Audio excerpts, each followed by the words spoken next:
Hello friends, ಎಲ್ಲರಿಗೂ ನಮಸ್ಕಾರ. Gazetted probationary ನೇಮಕಾತಿ ಮತ್ತು ಅತಂತ್ರಕ್ಕೆ ಸಿಲುಕಿದೆ. ಫ್ರೆಂಡ್ಸ್, ಕರ್ನಾಟಕ ಲೋಕಸೇವಾ ಆಯೋಗ ಅಧಿಸೂಚನೆ ಹೊರಡಿಸಿ ನೇಮಕಾತಿ ಪ್ರಕ್ರಿಯೆ ನಡೆಸುತ್ತಿರುವ ಈ ಒಂದು 384 KS ಹುದ್ದೆಗಳಿಗೆ ಮತ್ತೆ ಇದೀಗ ಅತಂತ್ರ ಸ್ಥಿತಿ ಎದುರಾಗಿದೆ. ಕರ್ನಾಟಕ ಸರ್ಕಾರವು ನೇಮಕಾತಿಯಲ್ಲಿ ಈ ಒಂದು ರಿಸರ್ವೇಷನ್ ಪ್ರಮಾಣ ಅಂದರೆ ಮೀಸಲಾತಿ ಪ್ರಮಾಣವನ್ನು 50ರಿಂದ 56% ಹೆಚ್ಚಿಸಿ ಆದೇಶವನ್ನು ಹೊರಡಿಸಿತ್ತು.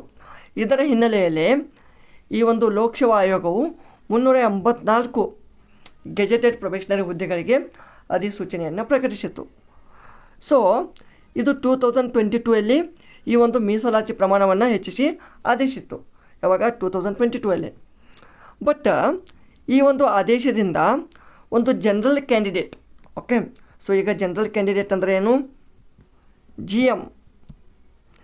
ಈ GM ಈ ಒಂದು ಸಾಮಾನ್ಯ ವರ್ಗದ ಅಭ್ಯರ್ಥಿಗಳಿಗೆ ಒಂದು ಮಿನಿಮಮ್ 44% ಅವಕಾಶವನ್ನು ಕಸಿದುಕೊಂಡಂತಾಗಿದೆ ಎಂದು ಪ್ರಶ್ನಿಸಿ BN ಮಧು ಎಂಬುವರು ಈ ಒಂದು ಕೋರ್ಟ್ ಮೊರೆ ಹೋಗಿದ್ದರು. ಓಕೆ, BN ಮಧು ಇವರು ಕ್ಯಾಂಡಿಡೇಟು. ಓಕೆ, ಸೊ ಇವರು ಈ ಒಂದು ಅರ್ಜಿಯನ್ನು ಅಪ್ಲೈ ಮಾಡಿದರು. ಸೊ ಇದರ ಅರ್ಜಿ ವಿಚಾರಣೆ ನಡೆಸಿದ ನ್ಯಾಯಮೂರ್ತಿ RB ಬೂದಿಹಾಳ್ ಅಧ್ಯಕ್ಷತೆಯ ರಾಘವೇಂದ್ರ ಔರಾದ್ಕರ್ ಈ ಒಂದು ಸದಸ್ಯರಾಗಿರುವ ಈ KAT ನ್ಯಾಯಪೀಠವು ಸುಪ್ರೀಂ ಕೋರ್ಟ್ ಇಂದಿರಾ ಸಾಹ್ನಿ ಪ್ರಕರಣದಲ್ಲಿ ನೋಡಿ, ಸುಪ್ರೀಂ ಕೋರ್ಟ್ ಏನು ಹೇಳ್ತದ? ಈ ಒಂದು ಇಂದಿರಾ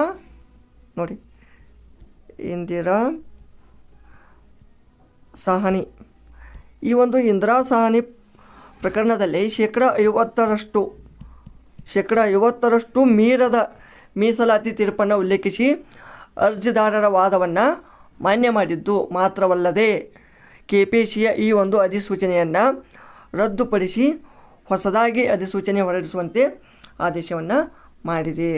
ಅರ್ಥ ಆಯ್ತಾ? ಸೊ ಈ ಇಂದಿರಾ ಸಾಹ್ನಿಯಲ್ಲಿ ಏನು ಹೇಳ್ತದೆ ಈ ಒಂದು ಪ್ರಕರಣ? GMದು 50% ಮಿನಿಮಮ್ ಇರಲೇಬೇಕು. ಓಕೆ, 50%ಗಿಂತ ಹೆಚ್ಚಿಗೆ ಈ ಒಂದು ಮೀಸಲಾತಿ ಮೀರಕೂಡದು.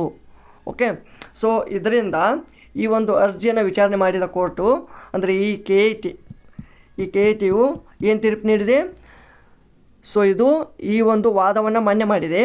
ಬಟ್ ಮತ್ತು ಅದಲ್ಲದೆ ಈ ಒಂದು KPSCಯ ಈ ಒಂದು 384 KS ಈ ಒಂದು ಅಧಿಸೂಚನೆಯನ್ನು ರದ್ದು ಮಾಡಿ ಮತ್ತೆ ಹೊಸದಾಗಿ ಮರು ಅಧಿಸೂಚನೆ ಹೊರಡಿಸುವಂತೆ ಆದೇಶವನ್ನು ನೀಡಿದೆ.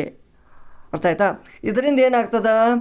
ಈ ಒಂದು ಆಲ್ರೆಡಿ ಈ ಒಂದು KS ಹುದ್ದೆಗಳ ಒಂದು ನೇಮಕಾತಿಗೆ ಮತ್ತೆ ಒಂದು ಸಂಕಷ್ಟ ಬಂದಂಗಾಗೈತಿ. ಯಾಕಂದರೆ ಈಗ ಕೆಲವೊಂದು ಪ್ರಾಮಾಣಿಕ ಅಭ್ಯರ್ಥಿಗಳಿರ್ತಾರೆ.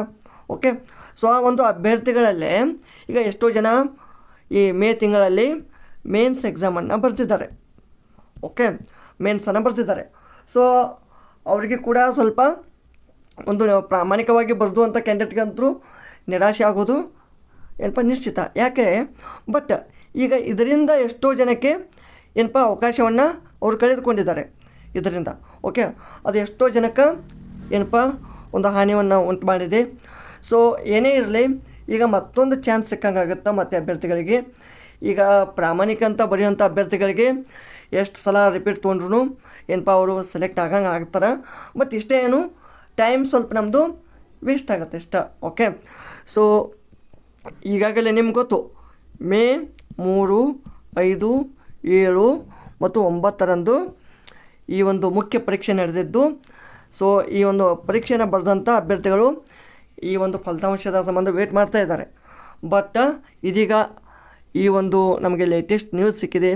ಓಕೆ, ಈ ಒಂದು ಅರ್ಜಿದಾರರ ಮನವಿಯನ್ನು KATಯು ಮಾನ್ಯ ಮಾಡಿದೆ ಮತ್ತು ಹೊಸದಾಗಿ ಅಧಿಸೂಚನೆಯನ್ನು ಹೊರಡಿಸುವಂತೆ ಸೂಚನೆಯನ್ನು ನೀಡಿದೆ. ಓಕೆನಾ? ಸೊ ಇದು ಕೂಡ ನಿಮಗೆ ಗೊತ್ತು, MR ಬಾಲಾಜಿ ಮತ್ತು versus state of Mysuru. Okay, so ಈ ಒಂದು ಈ KAT ನ್ಯಾಯಪೀಠ ಸೊ ಈ ಒಂದು ಸುಪ್ರೀಂ ಕೋರ್ಟ್ನ ಇಂದಿರಾ ಸಾಹ್ನಿ ಪ್ರಕರಣದ ಒಂದು ಅಂಡರ ಒಂದು 50% ಮೀರದ ಒಂದು ಮೀಸಲಾತಿ ತೀರ್ಪನ್ನು ಉಲ್ಲೇಖಿಸಿ ಅವರ ಒಂದು ವಾದವನ್ನು ಮಾನ್ಯ ಮಾಡಿದೆ. ಅರ್ಥ ಆಯ್ತಾ? ಸೊ ಇದಿಷ್ಟು ಈ ಒಂದು KS 384 KS ಹುದ್ದೆಗಳಿಗೆ ಸಂಬಂಧಪಟ್ಟಂಥ ಒಂದು ಲೇಟೆಸ್ಟ್ ಅಪ್ಡೇಟ್ ಆಗಿತ್ತು. ಓಕೆ, ಸೊ ಇದೇ ಥರದ ಒಂದು ಲೇಟೆಸ್ಟ್ ಅಪ್ಡೇಟ್ಗಳಿಗಾಗಿ ನಮ್ಮ ಚಾನಲನ್ನು ತಪ್ಪದೇ ಸಬ್ಸ್ಕ್ರೈಬ್ ಮಾಡ್ಕೊಳ್ಳಿ. ಧನ್ಯವಾದಗಳು.